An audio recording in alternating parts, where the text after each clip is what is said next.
حضور کی خوشخبری یہ ہے ثم تکون خلافۃ علی منہاج النبوہ، پھر ایک دور آئے گا خلافت علی منہاج النبوہ کا۔ یہ محمد الرسول اللہ کی نوید ہے، وہو صادق المصدوق، وہ سچے ہیں، ان کی صداقت پر خود اللہ گواہ ہے، لہذا وہ دور آ کر رہے گا، اس میں کسی بھی بندے مومن کے لیے کسی شک و شبے کی کوئی گنجائش نہیں۔ اگلی حدیث اگلی سنیے، اب جب یہ دور آئے گا تو عالمی ہوگا، جیو ورلڈ آرڈر نہیں ہوگا، جسٹ ورلڈ آرڈر ہوگا۔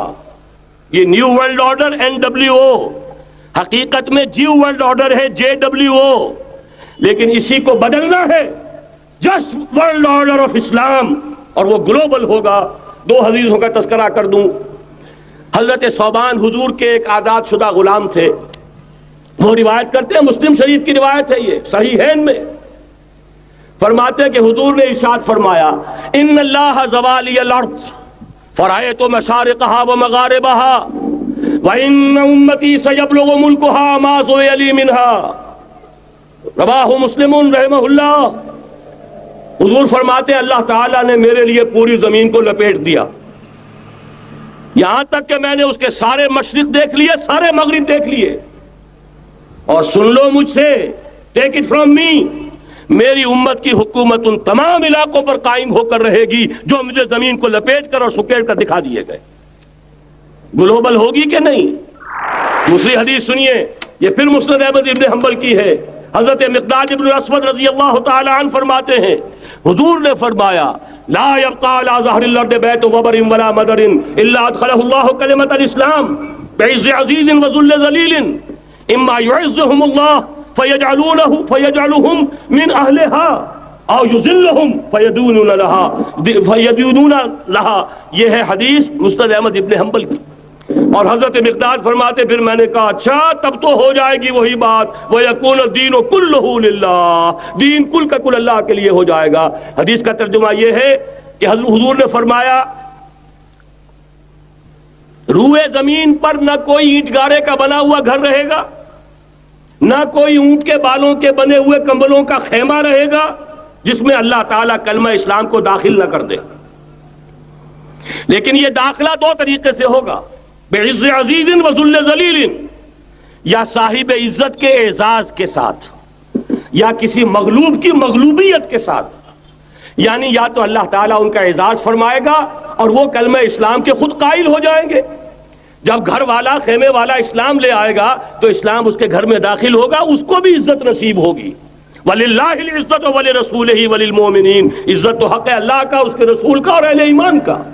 اور اگر وہ اسلام قبول نہیں کرے گا تو یؤتُ الْجِزْیَةَ عَنْ یَدٍ وَهُمْ صَاغِرُونَ، چھوٹے ہو کر رہنا پڑے گا، جزیہ دینا ہوگا، اسلام کی بالادستی قبول کرنی ہوگی۔ بتائیے اس کے بعد بھی کوئی شک ہے؟ یہ ہے آسمانی نقشہ۔ یہ اللہ فرما رہے ہیں واللہ متم نورہ ویابی اللہ الا یتم نورہ لیظہرہ علی الدین کلہ ولو کرہ المشرکون، یہ اللہ کا فیصلہ ہے۔ ادھر یریدون لیطفئوا ہے، یہ زمینی نقشہ ہے۔ اب شکل کیا ہے؟ اب میں آپ سے عرض کر دوں کہ ان دونوں کے مابین جو خلا نظر آ رہا ہے، کوئی شخص یقین کے ساتھ نہیں کہہ سکتا کہ اب حالات کا کیا رخ ہوگا، اس لیے کہ ظاہر بات ہے قرآن مجید میں مستقبل کے بارے میں خود حضور سے کہلوایا گیا وَإِنْ أَدْرِي أَقَرِيبٌ أَمْ بَعِيدٌ مَا تُوعَدُونَ، لوگوں مجھے معلوم نہیں ہے کہ جس بات کی تمہیں خبر دی جا رہی ہے وہ قریب آ چکا ہے یا دور ہے۔ وَإِنْ أَدْرِي لَعَلَّهُ فِتْنَةٌ لَكُمْ وَمَتَاعٌ إِلَىٰ حِينٍ، اور میں نہیں جانتا، ہو سکتا ہے اللہ کچھ اور مہلت دے دے تمہیں اور کچھ اور آزمائش جو ہے اس کے لیے تمہارے لیے کوئی اور مہلت عطا فرما دے، ہو سکتا ہے۔ تو میں بھی کسی دعوے سے نہیں کہہ رہا، لیکن دو امکانات ہیں۔ امکان نمبر ایک کیا ہے؟ ابھی عالم اسلام کا ایک سالڈ بلاک ہے جو یہودی ورلڈ آرڈر کی نگاہوں میں کھٹک رہا ہے۔ میں کھٹکتا ہوں دل یزداں میں کانٹے کی طرح۔ اگرچہ ان کی اسٹریٹجی کیا ہے؟ ایک ایک کر کے ان کے حصے بکھرے کر کے تیا پانچا کرو۔ ابھی وہ بلاک کون سا ہے؟ ایران ہے، افغانستان ہے، پاکستان ہے، اور روسی ترکستان سے آزاد ہونے والی جو ریاستیں ہیں یہ ایک سالڈ بلاک. یہ عجمی مسلمان عربی نہیں، عربی گئے، یہ نوٹ کر لیجئے. اس لیے کہ عربوں کو اللہ نے فضیلت دی تھی، محمد ان میں سے تھے صلی اللہ علیہ وسلم، یہ رتبہ بلند ملا جن کو مل گیا. لیکن ساتھ ہی اللہ نے دھمکی بھی دے دی تھی سورہ محمد میں، ان تتولوا یستبدل قوما غیرکم، اگر تم پیٹھ دکھا دو گے اس مشن کو جو ہم نے تمہارے حوالے کیا ہے، تمہیں ہٹائیں گے، کسی اور کو لے آئیں گے. اور یہ بات ہو چکی ہے 13ویں صدی عیسوی میں، 1258 میں جب سقوط بغداد ہوا ہے، عربوں کے ہاتھ سے عالم اسلام کی قیادت چھین لی گئی، معزول کر دیے گئے. اس کے بعد قیادت کن کے ہاتھوں میں آئی؟ ترکوں کے ہاتھ میں. ترکان تیموری ہندوستان میں، ترکان صفوی ایران میں، ترکان سلجوقی مڈل ایسٹ میں، اور ترکان عثمانی کا تو کہنا ہی کیا ہے. وہ ایشیا مائنر سے چل کر آپ کو معلوم ہے کہ مشرقی یورپ کا کتنا بڑا علاقہ، دی گریٹ آٹومان امپائر اس صدی کے آغاز تک قائم تھی. اس صدی میں عجیب عجیب معجزے ہوئے ہیں. گریٹ آٹومان امپائر جو 3 بر اعظموں پر محیط، نام و نشان ختم. The great U S S R, نام و نشان ختم. اب تو روس صاحب ایک ملک کی حیثیت سے رہ گئے. یہ اس صدی میں 2 اور وقت نہیں ہے میں اور آپ کو کیا بتاؤں. اس صدی میں تو بڑے بڑے عجیب عجوبے ہوئے ہیں. بڑی بڑی 2 عظیم جنگیں ہو چکی ہیں، تیسری جو ہے سر پر کھڑی ہے، دور نہیں ہے، جس کو حدیث میں کہا گیا ہے الملحمۃ العظمی، تاریخ انسانی کی عظیم ترین جنگ، اور وہی صلیبی جنگ جس کا آغاز بوسنیا سے ہو چکا ہے. بہرحال اس وقت جو میں کہہ رہا تھا، ورنہ میرے پاس تو یعنی یہ کہ درد دل کہنے کے لیے وقت نہیں ہے، مجھے اپنی بات کو محدود کرنا پڑ رہا ہے. لیکن میں اب آ رہا ہوں اصل موضوع کی طرف، کہ ایک امکان تو یہ ہے کہ اس بلاک میں اسلام کا احیاء ہو، اور اس کے لیے کچھ نویدیں بھی موجود ہیں احادیث نبویہ میں. وہ تو آپ نے سنا ہوگا اقبال کا شعر، میرے عرب کو آئی ٹھنڈی ہوا جہاں سے، میرا وطن وہی ہے، میرا وطن وہی ہے. حدیث میں آتا ہے یخرج ناس من المشرق یؤتون للمہدی، یعنی سلطان ہی، مشرق سے فوجیں نکلیں گی کہ جو کہ مہدی کی حکومت قائم کریں گی. یہ مہدی اہل تشیع کے مہدی اور ہیں، ہمارے مہدی اور ہیں. اہل تشیع کے عقیدے کے مطابق ان کے بعد میں امام جو روپوش ہو گئے تھے وہ امام مہدی ہے، وہ ظاہر ہو جائیں گے. ابھی امام غائب ہیں، پھر وہ ظاہر ہو جائیں گے.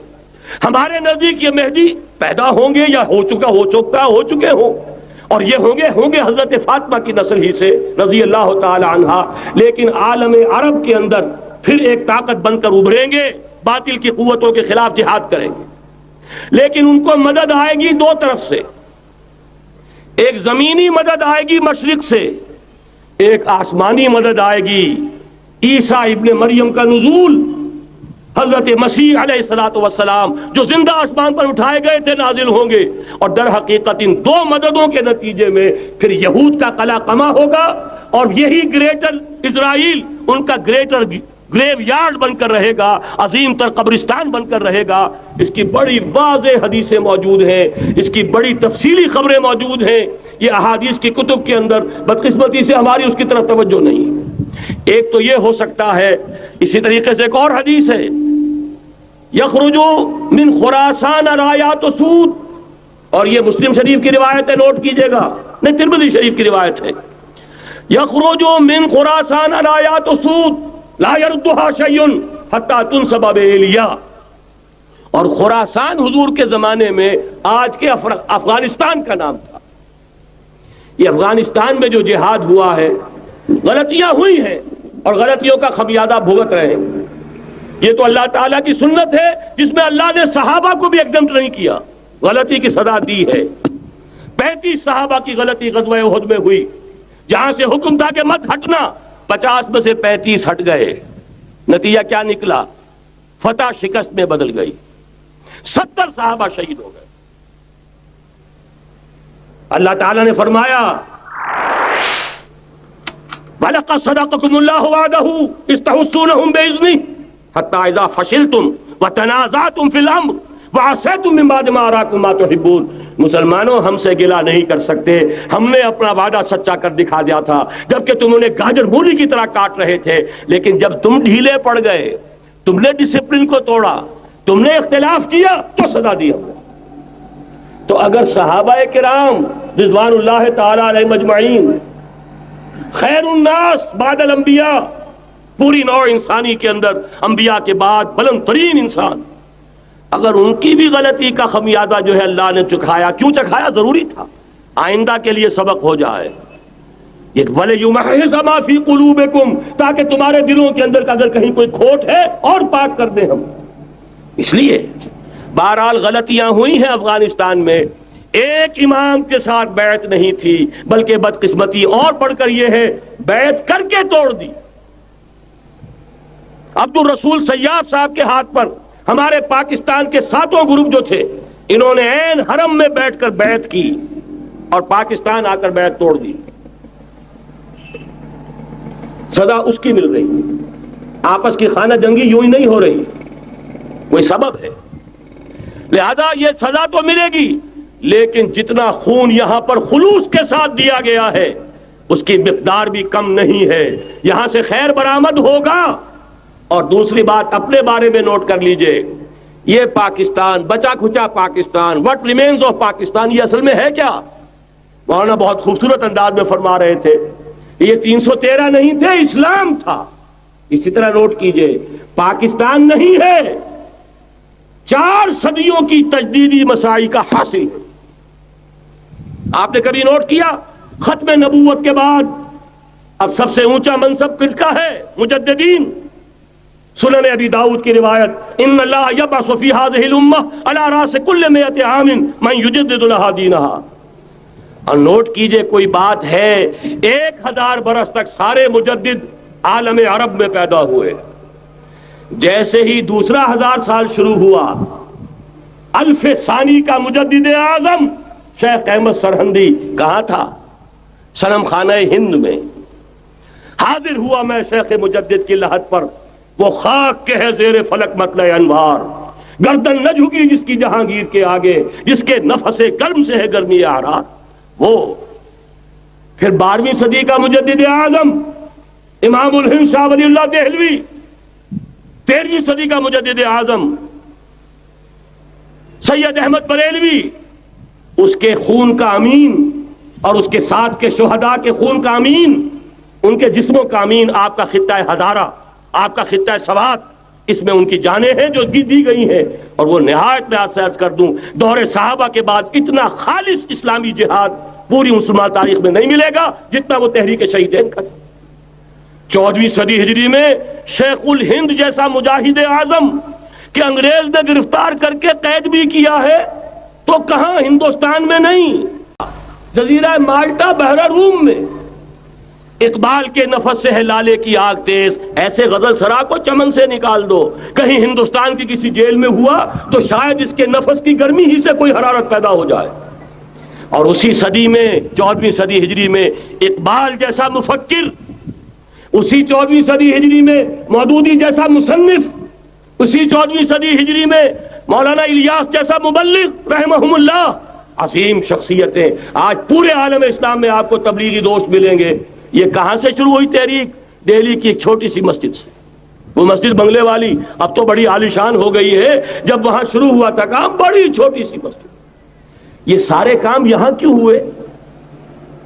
پورا عالم اسلام آزاد ہوا، کہیں نعرہ اسلام کا نہیں لگا، کہیں عرب قومیت پر، کہیں کسی اور عصبیت پر تحریکیں چلی ہیں، صرف تحریک پاکستان تھی کہ پاکستان کا مطلب کیا؟ لا الہ الا اللہ۔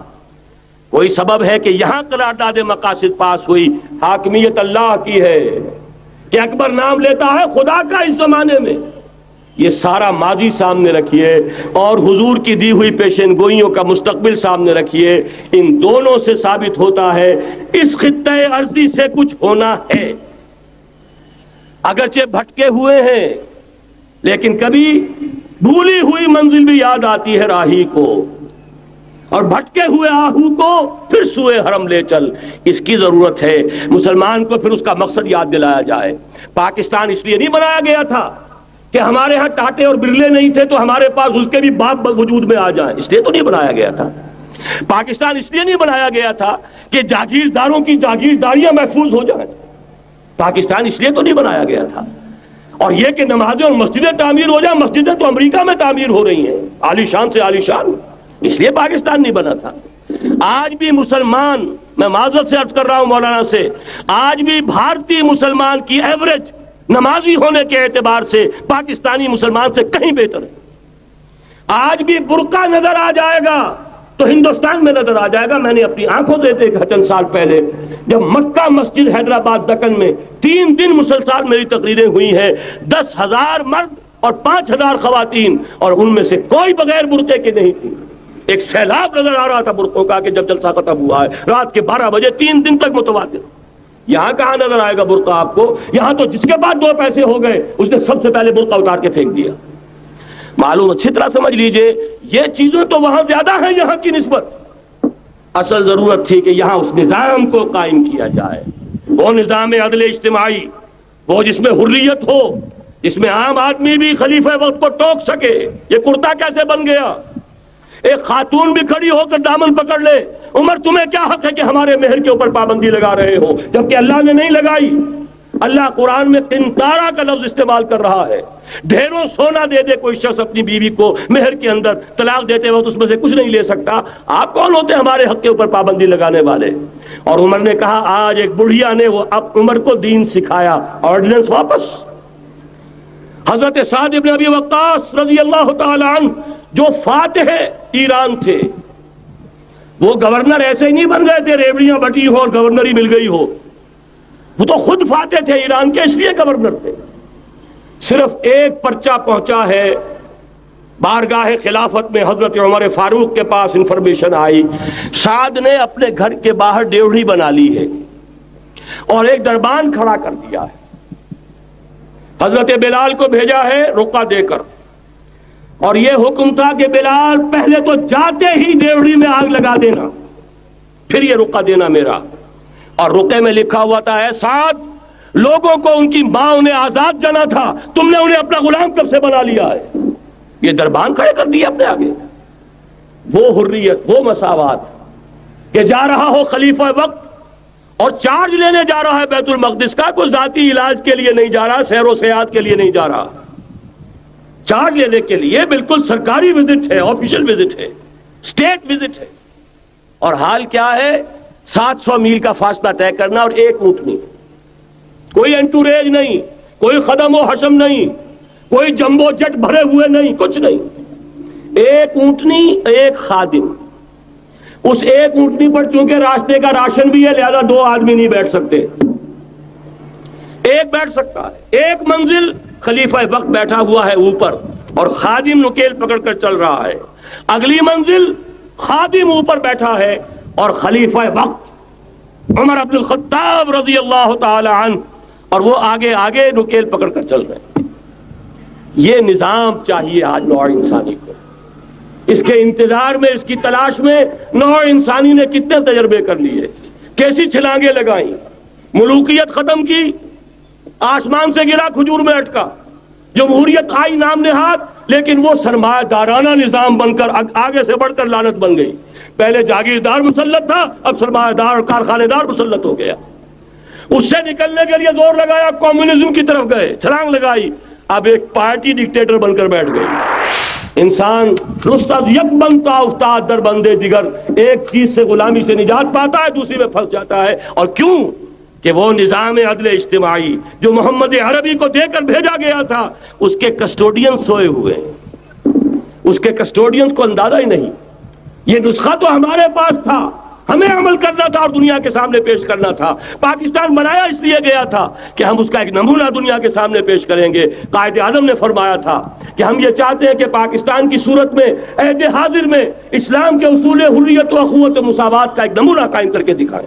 کہاں ہے وہ؟ پھٹک گئے، سو گئے۔ بہرحال اب بھی وقت ہے، جب تک سانس تب تک آس۔ میرے عزیز نے تو ڈرایا ہے اور صحیح ڈرایا ہے۔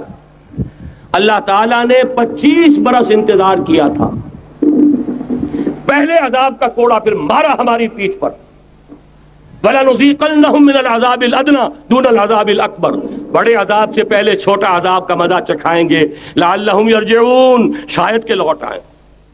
وہ ہم سے 1000 میل کے فاصلے پر ہوا تھا، اگرچہ 93,000 ہمارا کڑیل جوان، جن میں غالباً 43,000 فوجی، اور یہ کہ تقریباً اتنی تعداد میں جو غیر فوجی تھے، وہ اس ہندو کے غلام بنے، قیدی بنے، جن پر 800 برس تک، کہیں 600 برس تک، کہیں 1000 برس تک حکومت کی تھی۔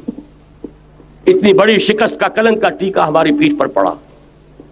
پہلے عذاب کا کوڑا آ گیا تھا، 25 برس ہو گئے تھے قمری حساب سے، نوٹ کر لیجئے، یہ نہ سمجھیے 24.25 برس ہوئے تھے، 24.25 برس قمری حساب سے 25 برس تھے۔ اور اب نوٹ کر لیجئے اگلے 25 برس کے پورے ہونے میں اگلے رمضان کی 27 تاریخ تک صرف مہلت ہے، نصف صدی پوری ہوا چاہتی ہے۔ کوئی عجب نہیں اس عذاب الادنا کے بعد ہم جاگے نہیں، ہوش میں نہیں آئے، کوئی عجب نہیں کہ بڑے عذاب کا کوڑا ہماری پیٹھوں پر برس جائے۔ لیکن مجھے یہ یقین ہے، نوٹ کر لیجئے، اگر یہ دوسرا امکان ہو گیا، خدا نہ خواستہ اللہ کے عذاب کا کوڑا ہماری پیٹھ پر برسا، مجھے یقین ہے اللہ ہندوؤں کو مسلمان بننے کی توفیق دے گا، لیکن اسلام کا بول بالا اسی خطے سے ہوگا۔ تاریخ میں یہ ہو چکا ہے آیا فتنہ تاتار کے افسانے سے، پاسباں مل گئے کعبے کو صنم خانے سے۔ تاتاریوں کے ہاتھوں کروڑوں مسلمان قتل ہوئے، لیکن اسلام نے تاتاریوں کو فتح کر لیا، اور پھر اسلام کا مسلمانوں کا دوسرا دور عروج انہی تاتاریوں کی مختلف شاخوں کے تحت ہوا۔ وہ تاتاری ہی تو تھے، وہ سارے ہورس، ٹرکش ہورس، ترکان تیموری، ترکان صفوی، ترکان سلجوقی، ترکان عثمانی، وہی تو سٹاک تو وہی ہے آیا فتنہ تاتار کے افسانے سے، پاسباں مل گئے کعبے کو صنم خانے سے، اس لیے کہ حضور نے فرمایا مشرق سے ہوگا، یہاں سے فوجیں چلیں گی، تو کوئی عجب نہیں۔ بہرحال یہ دو امکانات ہیں، لیکن اس کا فیصلہ تیرے ہاتھوں میں ہے، دل یا بدن، سیدھی بات۔ اگر تو اب بھی ہم ٹھیک ہو جائیں، جاگ جائیں، ہوش میں آ جائیں، قوم یونس کی طرح توبہ کر لیں، تو بغیر عذاب کے کوڑے کے رحمت خداوندی ہم پر سایہ کرے گی۔ اگر ہم نہ جاگے تو وہ عذاب کا کوڑا آئے گا۔